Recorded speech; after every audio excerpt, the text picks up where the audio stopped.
Ladies and gentlemen, it is March 11th and the filming for the show for March 13th. We are talking 10 Cent Beer Night, the official sports show of Fifth Dimension Radio.com every Wednesday, 7:30 to 8:30 p.m. Eastern Time here on Fifth Dimension Radio.com, Facebook video, and YouTube. Yeah, I'm Seth. I'm Bob. And NFL free agent negotiations just kicked off 29 minutes ago. So news is coming in like crazy right now. So we are going to start things off with football. I actually didn't plan to, but there's so much going on right now. It's like we got to mention it. But this March Madness kicks off this week with the conference tournaments. And then, NBA underway. We'll talk about the Cavs a little later. They had a very interesting week this past week. But first, we will talk about NFL free agency and whatnot. And then over the weekend, thanks to the Denver Broncos, the AFC North kicked things off for the offseason. Cleveland Browns make a great impact trade, trading a fifth and sixth round pick of the 2024 draft. Right. To the Denver Broncos. So how many picks we got in the draft now? We don't got the first pick. we still got. We actually still got a fifth and sixth pick because let me finish what I was saying first. Go ahead. To the Denver Broncos for former first rounder wide receiver Jerry Jeudy, who played for Nick Saban in Alabama. And Browns and Broncos have been in talks for over a year about this potential deal. Other teams were interested as well, but Browns pulled the trigger. This is big. This is a great move by Andrew Berry here. And you were asking about the draft picks, Bob. The fifth round pick we traded was from the Baker Mayfield deal. Okay. So it wasn't their original fifth round pick. The sixth round pick they traded was from the Deshaun Watson deal. So it's technically the Texans' original pick. So they still got a fifth and sixth round pick in this draft.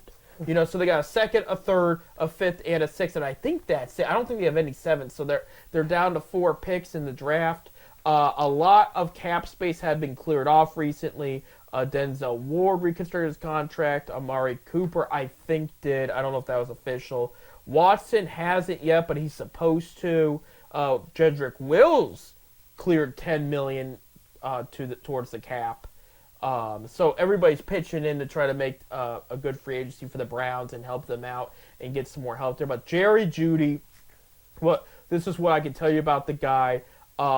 Very talented wide receiver. Never really had a great quarterback in Denver until last year. He had Russell Wilson, and then he produced more. I will say Jeudy also, he had a little bit of injury problems. He would miss a couple weeks, come back for a few weeks, miss a couple more. But again, they never had a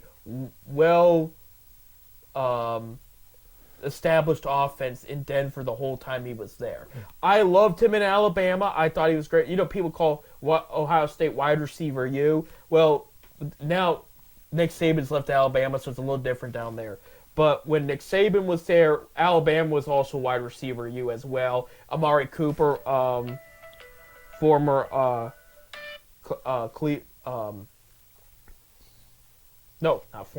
former Dallas Cowboy, but also former Roll Tide. Roll Tide. Alabama? Alabama, yeah. I was thinking I can't think of their team name. The Crimson Tide, Tide, yeah. Former Crimson Tideman also came from there. But so there's a relationship there is what I'm trying to say. But Jerry Jeudy, great hands, great at breaking tackles, great mobile. He isn't the biggest guy, but he's not small either. So he's got good size. But a lot of people are saying great wide receiver. They're not sure he's a wide receiver one, but in Cleveland he doesn't need to be. You got Amari Cooper there. You got Elijah Moore in the slot. You got Tillman and Bell for backups. Jeudy will be your second, and then you have David Njoku as a tight end there. So they just added a big piece right here. And what's that? He's still I think he's under contract till next year. But I will tell you this. Okay, so Amari Cooper is too. What's the plan going for the next few years, not just next year? I'm not sure if Amari Cooper is going to be with them beyond the 2024 season. It could be Jerry Jeudy, Elijah Moore, and the rest of the guys. Okay. But they did trade for Jerry Jeudy, I think, for a long-term idea. That was the plan. But they wanted him in with Cooper and with what they have, because it's going to spread the field like crazy. You got weapons all over the place, and especially when Nick Chubb comes back too. I mean, it was a good trade. It was. It really good was. trade. I mean, and you got to remember, Broncos were asking at first when they were having trades, not this year, but last year, whatnot, low first-round pick, second-round pick. Cleveland was hesitant. Now, with him not producing the numbers they thought he would, his stock went down. So Cleveland's like, we'll trade you 2 late picks. And it worked there. Now, the Broncos also are cutting their quarterback, Yeah, I seen that. who agreed to a deal late last night. He is going to be with Russell Wilson's going to the Pittsburgh Steelers. 1 year. I heard that.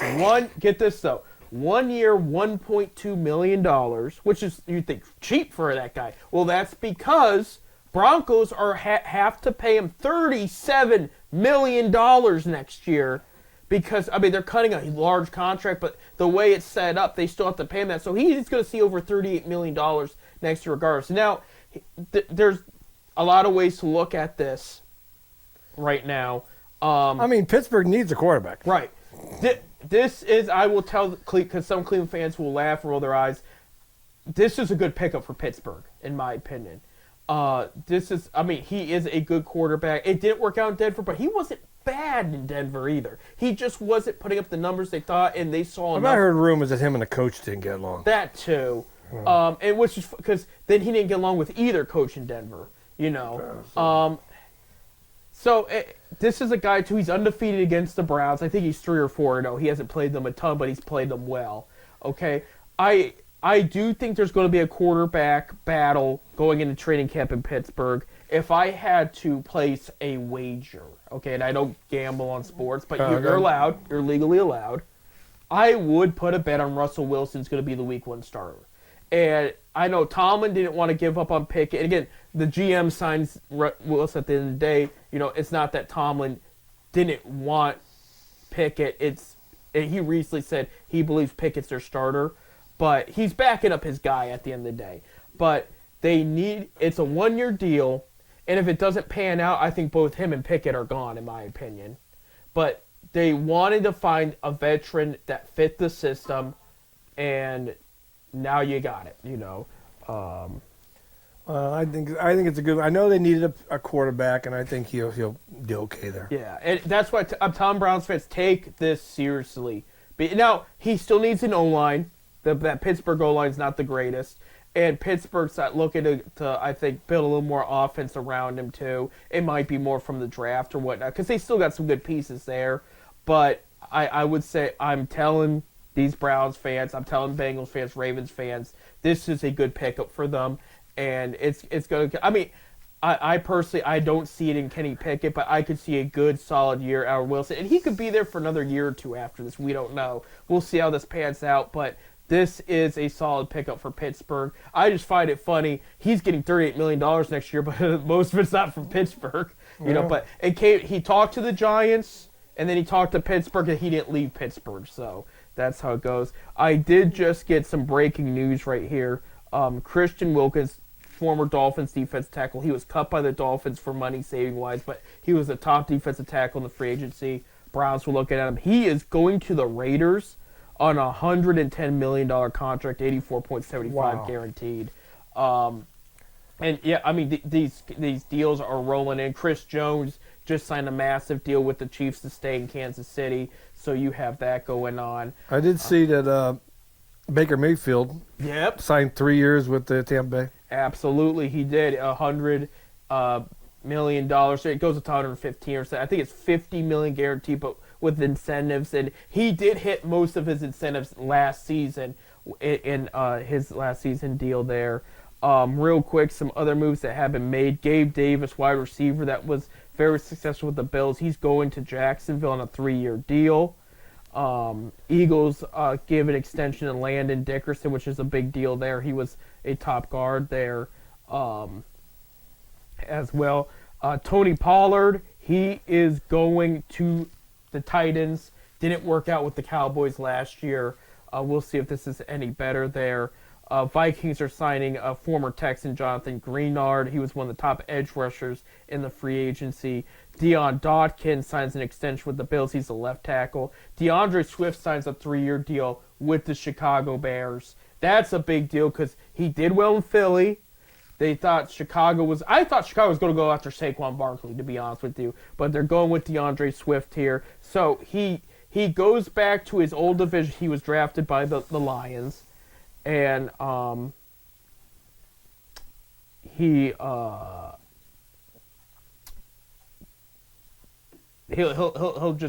go to the rival team. I zoned out. I was reading something on the Browns, so excuse me for my zoning out. Brain fart. Exactly, brain fart. Browns are the first free agent they are approaching. This has come out. I'm not saying they're going to get him. There's a couple teams interested in him, but DJ Reader, defensive tackle, he was with the Bengals the past few years, known for his run stopping and tackles for loss. He's not a big sack guy, but he plugs in the holes.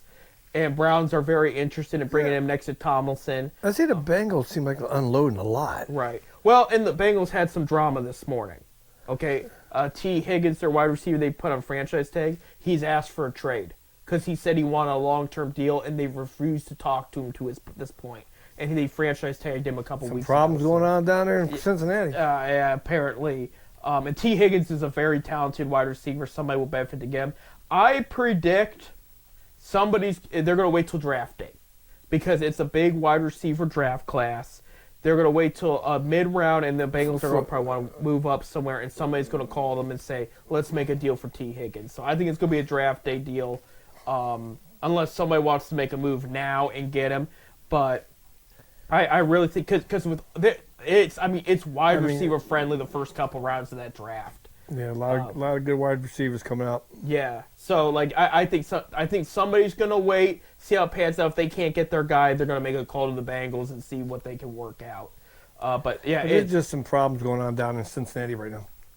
Seems like everybody wants out. They're they're unloading guys for salary caps. Right, right. It's interesting there. So right now, Browns and Steelers in that division are feeling kind of happy with their current situation, and I think it's a good move the Steelers did.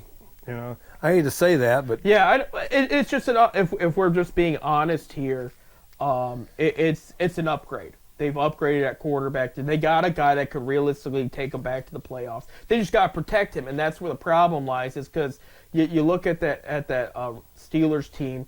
They need defensive backs and O-line bad. Okay, front seven's pretty. Some of it's aging, but they can upgrade at the draft, get some depth there. But like O-line, their running back has so many attempts to get the yardage he wants, and I'm talking about Najee Harris because they don't always give him enough holes to run through. And Pickett got hit a lot last year. He had the injury, and then Trubisky came in. And Trubisky, because he got cut early, he was allowed to be signed before free agency began. So he's back with the Buffalo Bills now. And they need O-line bad. And it's a great offensive line class. We talk about wide receivers in this draft. The O-line class is just as good. It's disgusting good. And so anybody needing O-line, this is the draft. This is, you pick the right guys and you walk away, and hopefully it works out. But Pittsburgh just needs to protect it. But we'll see. And the other question too is Arthur Smith, the new offensive coordinator, and that's a big deal because Matt Canada, you had family that was so mad at him for years. I used to call them Kyle's mom off of the South Park movie because she always the whole Blame Canada song. So it was always Blame Canada week in and week out. You're talking about My Family? Yes, I am. And they did. They reminded me of South Park. They were like, Blame Canada. Like, that poor man was ran out of town in Pittsburgh. But I mean, I understand it at the same time. That offense was not producing like we had seen Pittsburgh offenses in the past do. And this isn't just because Roethlisberger isn't there anymore. I mean, something was off, So they have Arthur Smith in there. We're not sure if it's going to work or not, but now you have Arthur Smith, you have Russell Wilson, and you have Kenny Pickett fighting for. It's going to be an interesting camp in Pittsburgh this year. That's for sure. And we'll see if their wide receivers react better because I know there's a lot of drama there. Just folding their arms on the bench. Well, you know who the big winner is? Wilson. Yeah. 38 million. He don't even got to play it. He's going to get 30. I mean, there's a chance he starts as the backup on week 1. There really is. And make $38 million sitting the bench. Right. Right, absolutely. I mean, there is a chance that Thomas says, look, Pickett, I would say knows the playbook, but it's a new O coordinator now. But Pickett's been around here. He's the guy, But it's just Pickett's numbers they're not that great. They're not as good as Wilson's. Well, they were talking about, okay, we had Joe Flacco for what, 6-7 games, if that? And he passed up Pickett in all stats. And Pickett played almost 2 seasons. He missed some games there. And but I mean, he passed him up. Okay, are the Browns still talking to Flacco? Yes. So here's the latest with that, Bob, because they want to add a veteran quarterback behind Watson and DTR. Flacco came out and said, Browns are my top choice, but if somebody comes up at offering me a starting gig, I'm going to take that. He wants to start. So here's where the cluster happens. All right, Patriots trade Mac Jones to the Jaguars. Patriots are looking for a veteran quarterback to start because they're going to draft one, but they want somebody. They want to draft and have them sit behind somebody. To me, he'd be the perfect one. Right. Well, here's the catch. If it's not Flacco, it's Jacoby Brissett, and whoever doesn't get picked is likely to go back to Cleveland. So it's almost like whatever the Patriots decide to do in free agency as far as quarterback goes, that's going to decide who Cleveland brings. I like Brissett, but I would take Flacco. Right. Flacco was more explosive, and he had more, where Brissett, what I liked about it was he was more careful. Brissett's he's probably younger than Flacco. Flacco's going on for almost 40. Right. But Brissett also, Flacco knows the playbook too, but Brissett didn't turn over the ball as much, but he knows the playbook. And my thing with Brissett was, because he played very well, the defense was terrible for him. Where Flacco, the defense was solid. And that's what hurt is you're trying to get Brissett back out there, do another drive, score some more points, and the defense just would give up so much yardage and other points, and that was the issue when Brissett was here. But, I mean, again, we're talking about that. Watson is going to be the starter. He's back to throwing again. And DTR most likely is going to be the second guy. So, as far as to answer your question, Bob, Flacco is on the table for now, but we're not going to know. I'm hoping to know at the end of the week. While you're listening to this, you might know already, because after a few days, right. But I will tell you, the Browns are not going to be looking at drafting a quarterback. They got DTR as their project, and they're looking for a veteran. Because, look at how many quarterbacks got hurt last season, including the Browns. It was bad. So they need a veteran backup. I think Flacco's going to be favored here, but he did say he loves Cleveland over anybody, and that means he fell in love in Cleveland. Right. He loved this. He loved the city. He loved the fans. Right. But that's over Baltimore. Remember that, Baltimore fans. Even though the Super Bowl he won you. But we got to take a break. When we come back, March Madness is here. We have to talk about that. So we will. We got that, baseball, Cavs news, all that fun stuff. Stay tuned.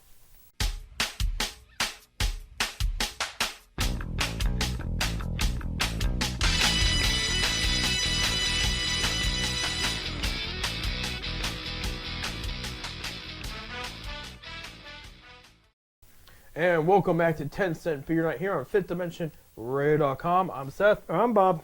And Bob, all season long in college basketball, we have raved about this Zips team. I don't know what the problem is right now. Right. It's cause for concern for those that don't know. They're going into the MAC tournament losing back-to-back games. 3 of the last 4. 3 of the last 4 and 4 of the last 6. It's been rough there. They lost to Eastern Michigan at home, 60. And I don't know where the problem lies. Right. I can't figure it out. I have a guess. I'll get to that in a minute here. But they lost. They almost went undefeated at home, but they lost to Eastern Michigan 60-61 last Tuesday. And then Friday they lost to Western Michigan. And we knew Western Michigan was going to be probably a fight, but they lost them 84-90 there. So they got second in the MAC, 21-10 overall.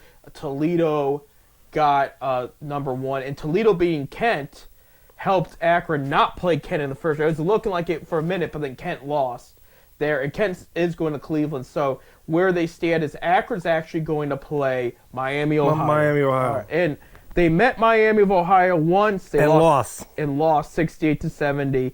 They beat their branch campus team, Miami Hamilton, which we joked about that back in December about like how goofy that was, but that will not be the case going into the tournament here. But my guess, Bob, is, we've talked about the defense is not bad.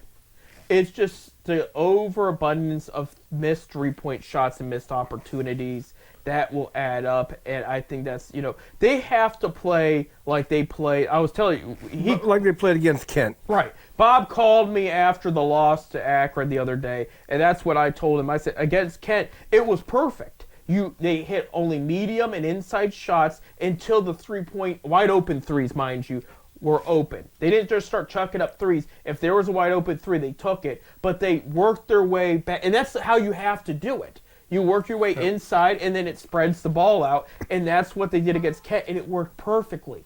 Now they're just taking these three, and they have good 3-point shooters, but it's just. But if you're not connecting, you gotta stop it. Right.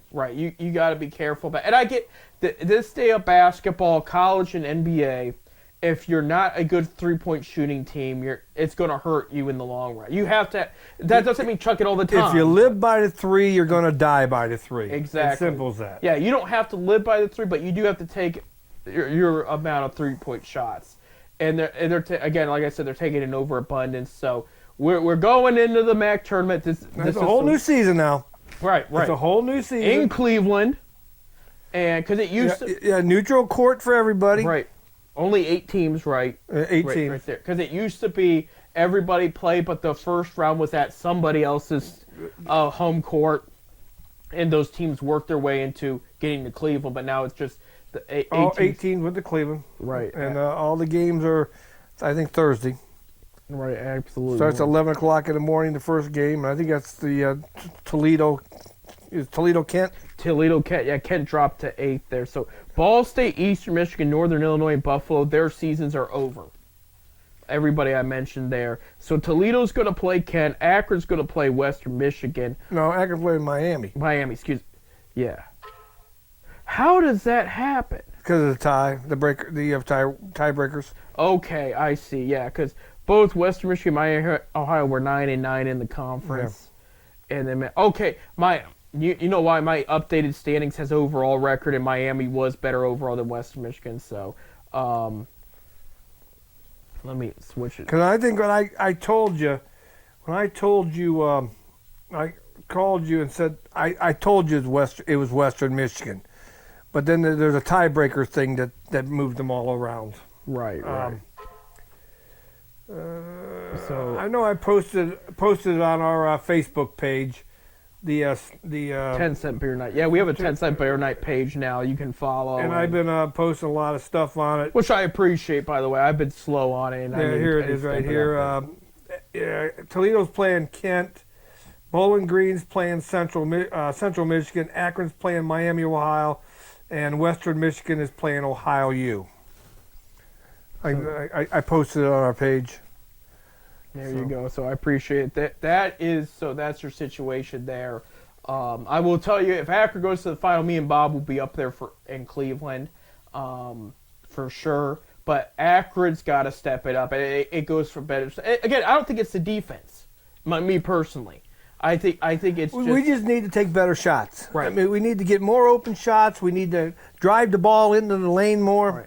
You got one of the best power forwards in the game. Enrique Freeman's a top 5 finalist for Karl Malone Yeah, award there. That's the top power forward. In you know, and even if you don't get it, that's an honor to be there because right. you got the guy from Duke. Yeah. A top 10 pick in this next draft. I mean, you got it. Most of the other 4 are from top basketball schools. right. You know, I mean, Akron's a mid-major. The other 4 schools are power conferences. Right. From power conferences.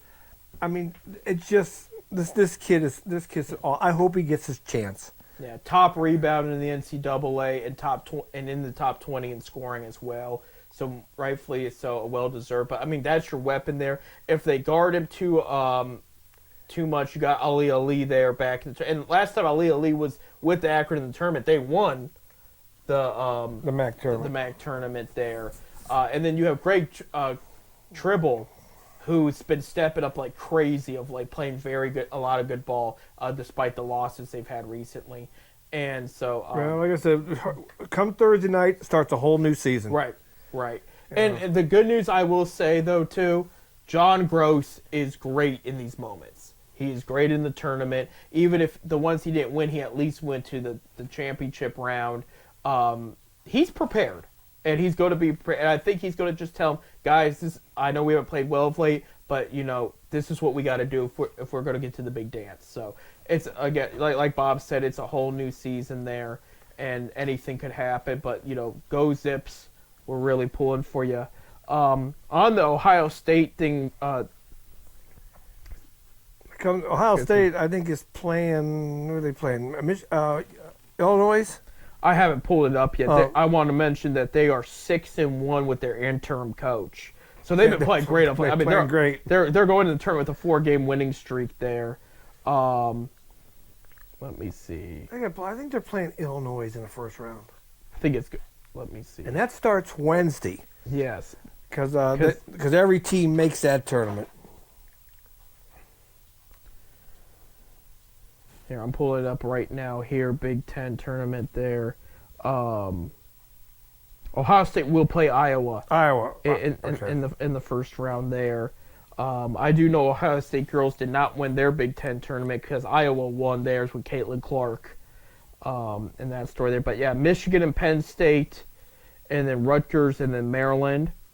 And then winner of Rutgers and Maryland will play Wisconsin. Winners of Michigan and Penn State will play Indiana. We mentioned Ohio State and Iowa, and then Minnesota and Michigan State. And then winner of Minnesota and Michigan State would play Purdue. Okay? And then winner of Wisconsin and Maryland or Rutgers would play Northwestern. Winner of Ohio State and Iowa will play Illinois. And then winner of Indiana and Michigan or Penn State will play Nebraska, and then it'll go on from there. But yeah, the top 4 seeds have 2 byes there. But Ohio State made a great run last year, despite that season. Ohio State to get a chance to go to the dance.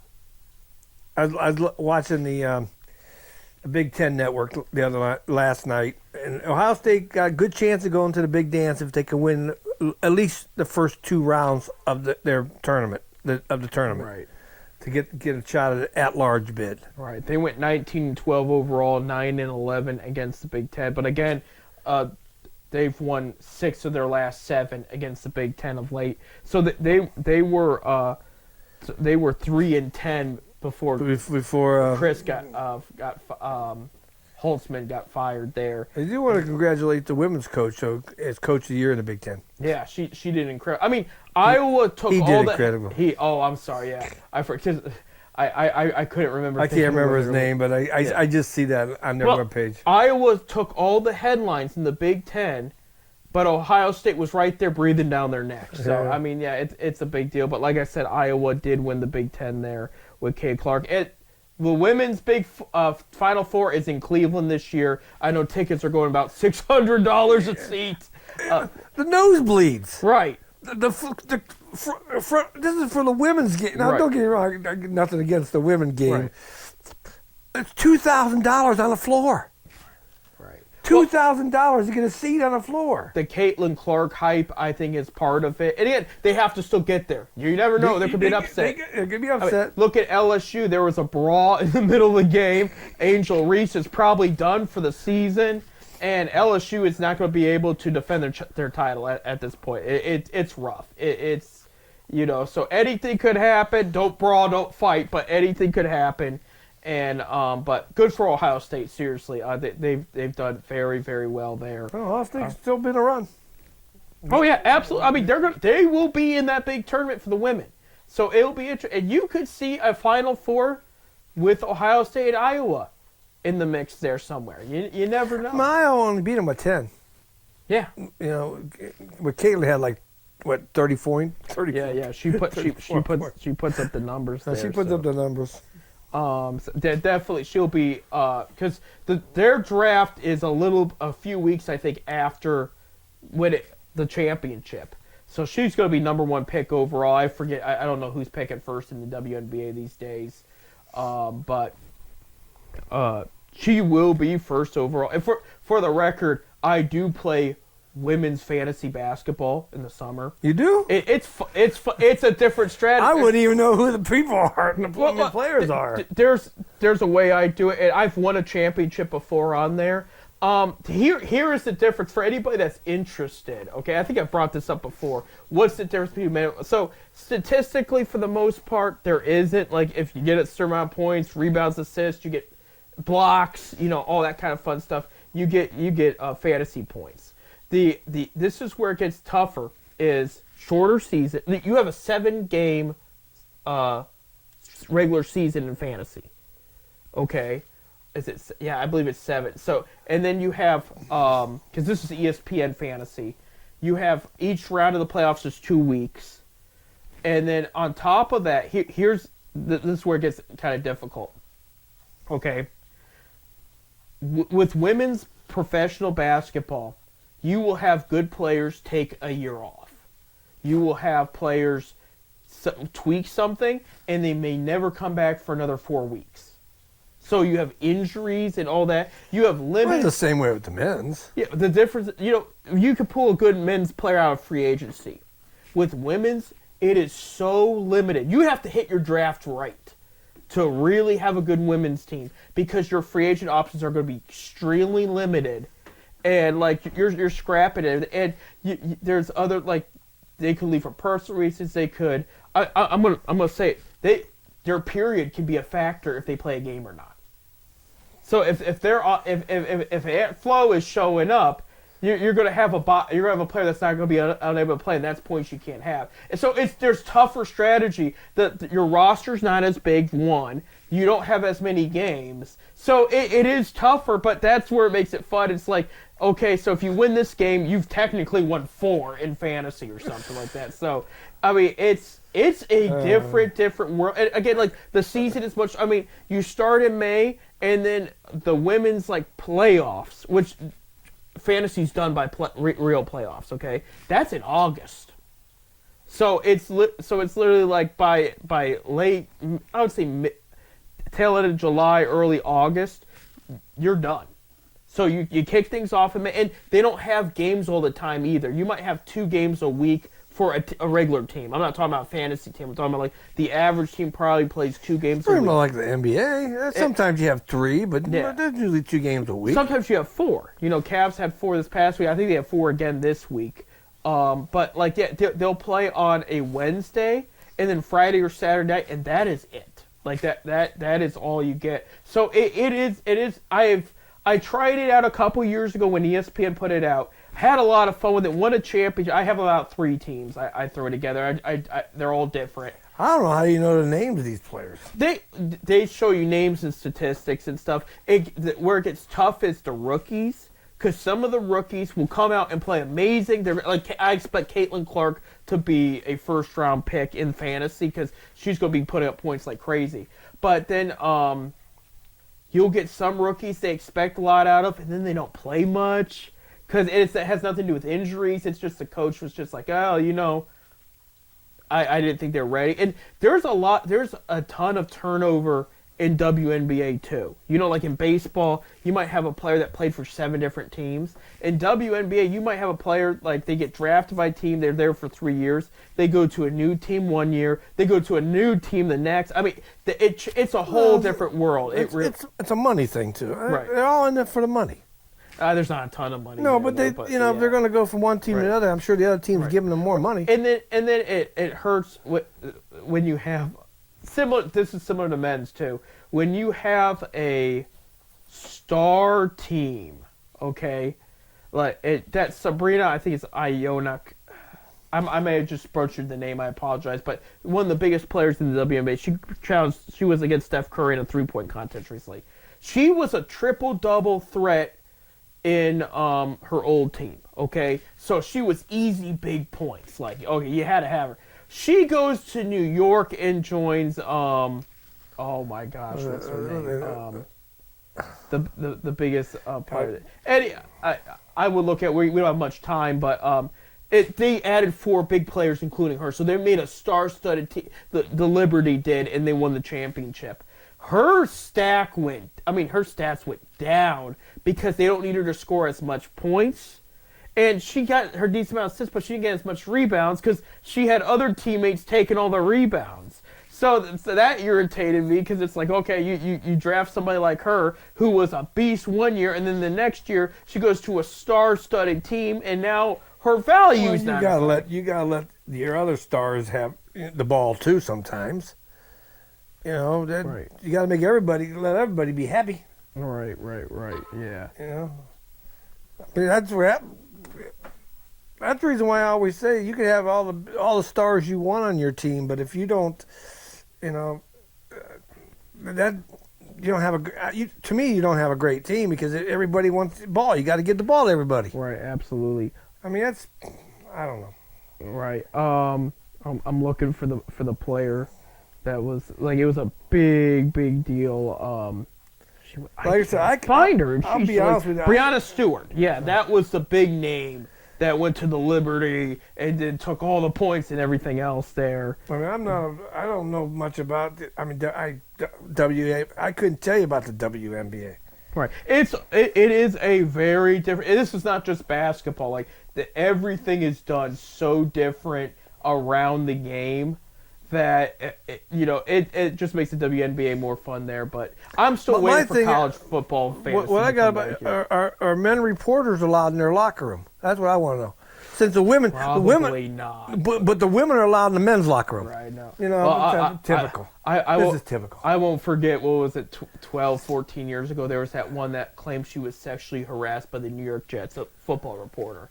So she takes a leave in absence, and they said, well, you can go back, and you're going to cover the Steelers-Browns game when Ben Roethlisberger's there for her comeback game. And then we were like, wait, how is this any better? You're letting her near Roethlisberger. It was like, I don't At the time, Roethlisberger was coming off the problems he had. The second one. That was not far from the second one at the time. And that's where I was like, wait a minute, this doesn't make it. Anyway, hey, we got to take a break. When we come back, I got another football update for you, but we are going to talk Cavaliers, and we got some baseball updates too. We got some baseball things to talk about. Spring training is in full force, and we're having a lot of fun. So stay tuned.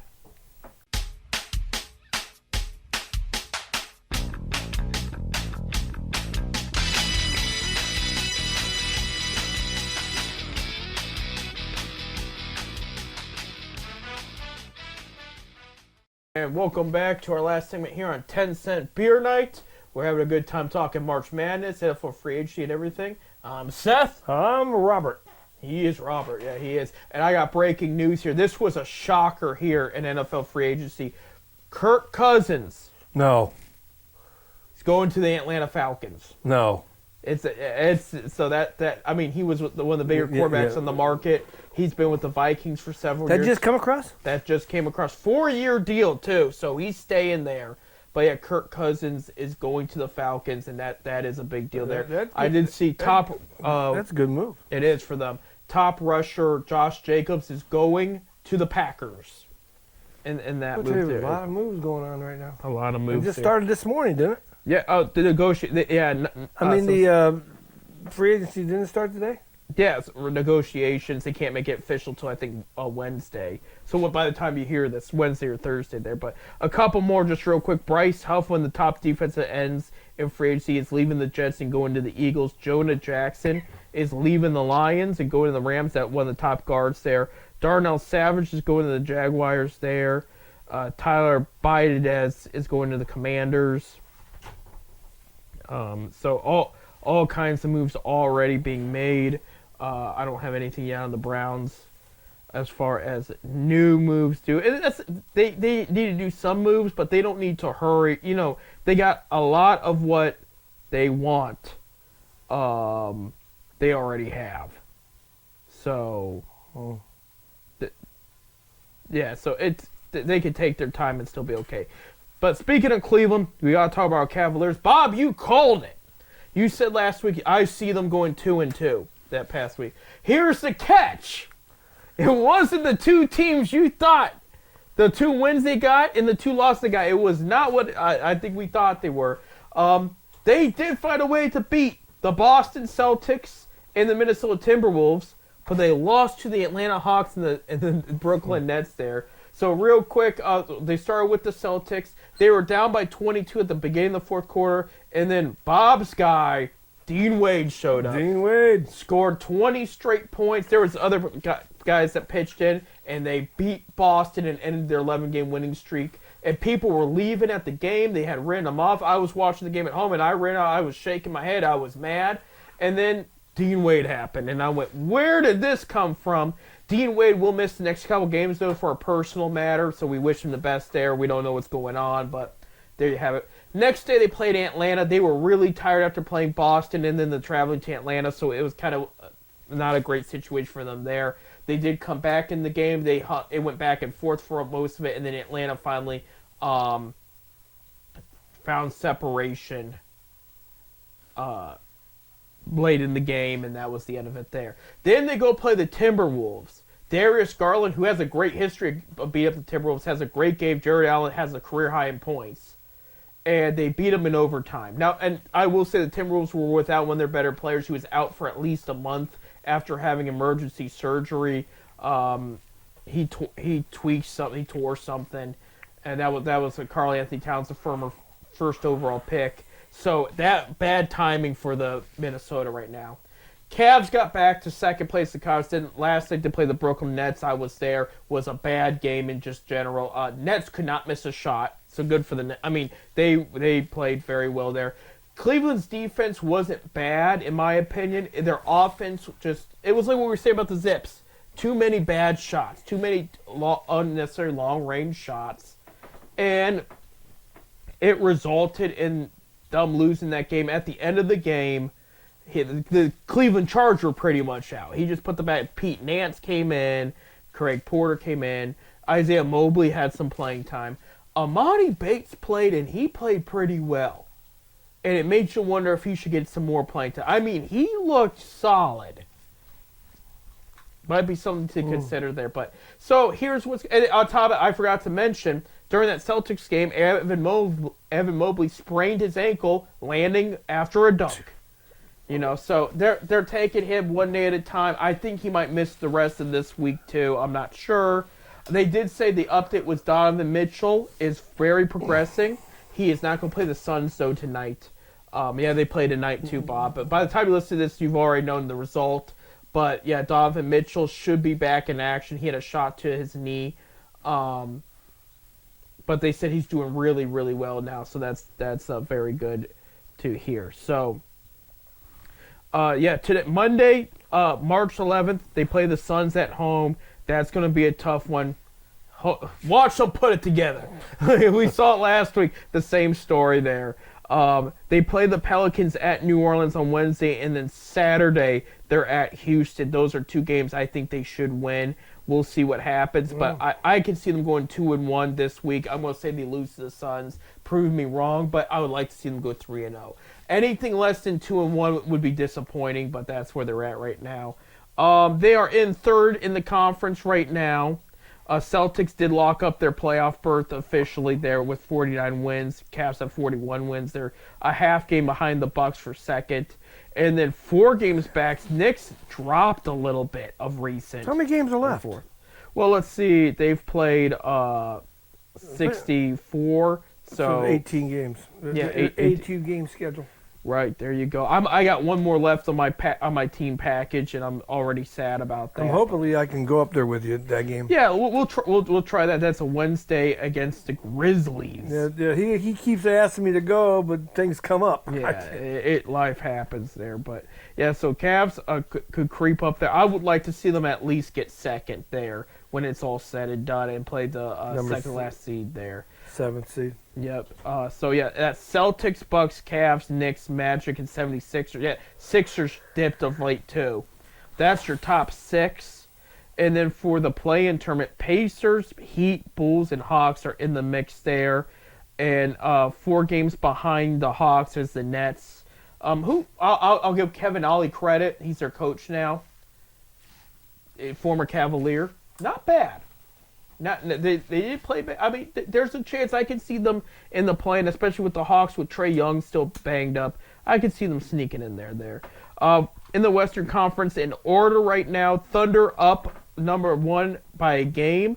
Nuggets are number 2. Timberwolves are a game and a half back by the Thunder. Then you have the Clippers, Pelicans, and Suns. So I underestimate the Pelicans. That's going to be tougher for the Cavs, but I still think they can go 2-1, you know. I think Cavs and Pelicans match up well there. And for the play-in right now for the West, Kings, Mavericks, Lakers, and Warriors in that order. And then you have the Rockets behind the Warriors by 5 games. Their Jazz have dipped bad of late. So where's the Lakers? Lakers are 9th seed right now, so they're in the play-in talks. Yeah, they've been okay. I guess they had a good win last night, but so that's your situation there. So Cavs just got to stay healthy, get it together. Some of the younger guys are stepping up, trying to do their best. But you know, it's one thing after another with these injuries. I mean, when Mobley went down, when he got down and he was testing the ankle out and he was hurting, I went, oh no, here we go again. So there you have it. But that's the Cavs situation. Go Cavs! They got 41 games. So if they win one game this week, let's say they win tonight, they surprise me and they win tonight, then they're officially going to be over 500 this year. So yeah, they would win 42 then out of 82. So yeah, you're right. Yeah, so they would be. Yeah, but you ain't. I can see him win 50 games this year. Yeah, I think just like last year it will be. But I was listening to a lot of commentators. They got 18 games left. You know, Right. they'll at least win 9 of them. I should win nine of them. What was I watching? Oh, NBA team when they played the Celtics, they were on prime time. Okay, and they had Shaq, and they had the Kels brothers bobblehead, and Shaq actually broke and whatnot. And they were talking. They said when the Cavs were down, when they came back and they won, like I just said, when they were down, they said, "Hey, despite them being down here, you think this Cavs team's better than last year?" And they said, "Yes." Like whoever was the broadcaster there was that absolutely. They said that you just watch them. They are going to be more prepared for this playoff run this year than they were last year. So there's a lot of confidence around the league that believe the Cavs are much better than they were last year. But I agree with you. It's going to be 50-some wins again. It's just how is that playoff situation going to look? And that's what I say. Get the number 2 seed, up your chances. You're playing the second last seed there. Gives you a better chance of winning in the first round and then go from there. But definitely try to get that second seed at least. I mean, there's 18 games left. You don't know if Boston's going to dip, and then Cavs can sneak their way up to first. That would be nice too. But how many games you say they behind first? 8.5. They're 8.5. Yeah. Oh, it's going to be tough. Boston's really got a dip. Yeah, and Boston's playing very well, except against the Cavs. They didn't, but that's besides the point there. So there you go. So that's your NBA update there. Just keep us away from the Knicks. Yeah, I'm just the Knicks scare me when they play Cleveland. Right. They really do. I mean, they knocked us out of the playoffs last year. The last time out, they beat us in Cleveland. Right. You was there, I think. I was there for 2 of the games. Yeah, when they got the first game 1, and then when they got eliminated there. So There you have it there. Let's switch to baseball here, Bob. We're at the middle of a great spring training here. For some, it's great. For some, it's not. But there was some news over the weekend. A legend in the organization you work with. Joey Votto. Yep, he signed a minor league contract with the Toronto Blue Jays. Which has got to be weird for Reds fans right now. Well, it was more of a money thing for the Reds, the salary cap and stuff. Right. But I want to wish Joey. I'm friends with him on Facebook. Right. And wish him well up there in Toronto. Absolutely. Mark Shapiro running the show there in Toronto, former Cleveland Indians. Of course, Joey's president, what, 36 now? I mean, Joey's up there in age. Yeah. It's hard to believe because I remember when he first started playing and people were like, look at this kid out in Cincinnati now. Yeah. Just absolutely bombs away. And I I think he's he came fourth all time on the Reds home run list as of right now. Well, that can't be and fourth or fifth. He had a great run in Cincinnati. He's going to be well missed. So, but good luck, Joey. Good luck in Toronto. Yeah, absolutely. We wish him the best right now. We're still sitting here, Bob. There's still some free agents, including your National League Cy Young winner, Blake Snell. I just can't. He hasn't signed. I could have sworn he was going to sign with Philadelphia. Yeah, there was Philly, there's Cardinals, the Yankees, and now I'm hearing rumors because in camp right now with the Dodgers, they're still having started pitching against. I mean, like I told you, Walker Buehler's not going to be ready for a while. Clayton Kershaw, he's still banged up. One of their younger prospects, they're saying, is going to start the year on the disabled list. And they just announced Tyler Glasnow is going to be their opening day starter in South Korea against the Padres. That's where their first game is going to be this year. International game there. And I bring it up because now they're talking about maybe Dodgers are going to splurge a little more. Just say, a heavy one-year deal. See if we can work it out. And bring him in just so they can start the year off on the best note possible. But must be nice to be able to throw a lot of money on players like that. Dodgers have the money. Yeah, they have the money for sure, and they've spent money. And the Dodgers, the Yankees, the New Yorks, the Chicagos, they're the big market teams, and they're where the money's at.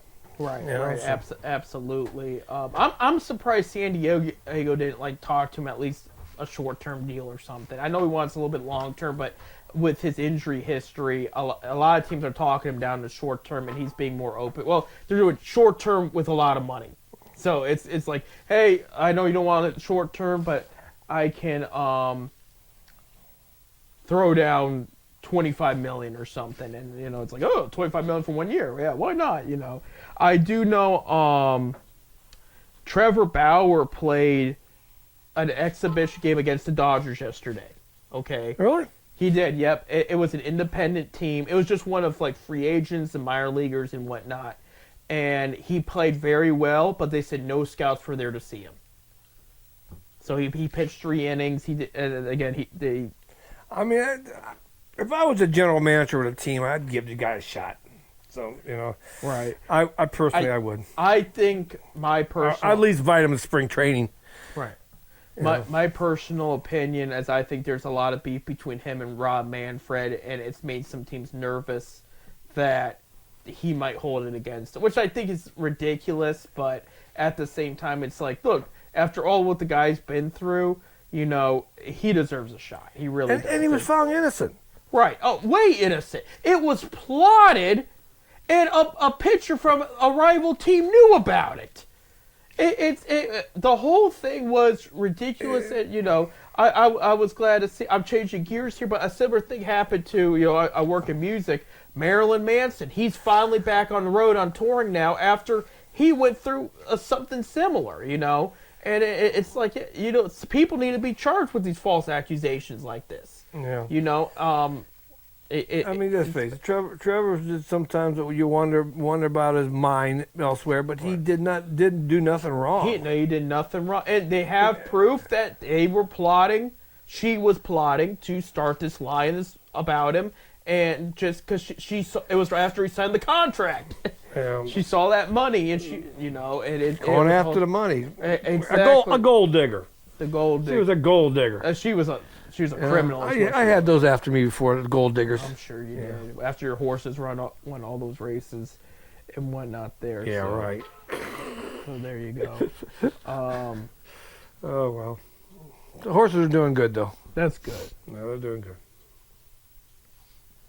There you go. So, and then I did notice, I want to throw this out there. Garrett Cole, reigning Cy Young winner, he's getting an MRI on his right elbow. I guess he tweaked something yesterday, and they're concerned. So it's already bad there in the starting pitching department there. And I'm starting a fantasy baseball soon, and it's like, with these starting pitching drafts, it's going to be tough.